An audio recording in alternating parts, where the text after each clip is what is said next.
Uncle uncle रुको। क्या है बेटा? अंकल आप किधर जा रहे हैं? क्यों बेटा, कोई काम है क्या? वैसे अंकल मैं आपके बेटे का दोस्त हूँ। आप कहाँ जा रहे हैं? बेटा असल में ये सामान कचरा फेंकने जा रहा था। अंकल ये मुझे दे दे, मैं फेंक के आऊँ। नहीं नहीं बेटा, आपकी मेहरबानी, मैं खुद फेंक के आता हूँ। नहीं नहीं अंकल आप बड़े हैं, आप क्यों फेंकेंगे, मैं खुद जा रहा हूँ फेंकने। अच्छा बेटा, मेहरबानी आपकी, मैं चलता हूँ फिर। ठीक है अंकल। ये अच्छा जगह है, इधर रख दो। रुको भाईजान, आप इसे इधर क्यों लटका रहे हैं?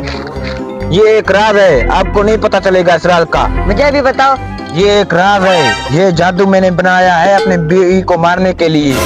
अभी मैं इसको रख दूंगा इधर और मेरा बीवी मर जाएगा। क्या ये बीवी को मारने वाला तावीज है? हाँ हाँ, बीवी से अब मेरा जान छूट जाएगी। भाईजान ये मुझे दे दो। नहीं नहीं, ये मैंने अपनी बीवी के लिए लिया है। नहीं नहीं भाईजान, ये मुझे दे दो। हाँ भाईजान, आप जिद कर रहे हो तो मुझे 1000 दो और इसको ले जाओ। ये लो 1000। अब ये लो अपने घर में इस तरह टांग देना।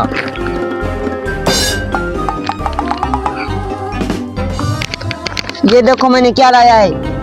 अरे भाई तू क्या लाया है ये तावीज है। अबे ये कचरा कहाँ से लाया ये? नहीं नहीं, ये तावीज है।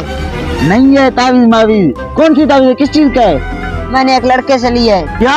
वो लड़का उसको तो कचरा तो मैंने दिया था। ये कचरा तू कहाँ से उठा के लेके आया है? हैं? ये कचरा है, मैंने उसको 1000 रुपया देकर ये लिया है। भाई मुझे और पता नहीं है, ये कचरा मैं फेंकने जा रहा था तो उसने मुझसे ले लिया कि मैं फेंक दूंगा। आपने 1000 देते पता नहीं क्यों ले लिए। लो अपना।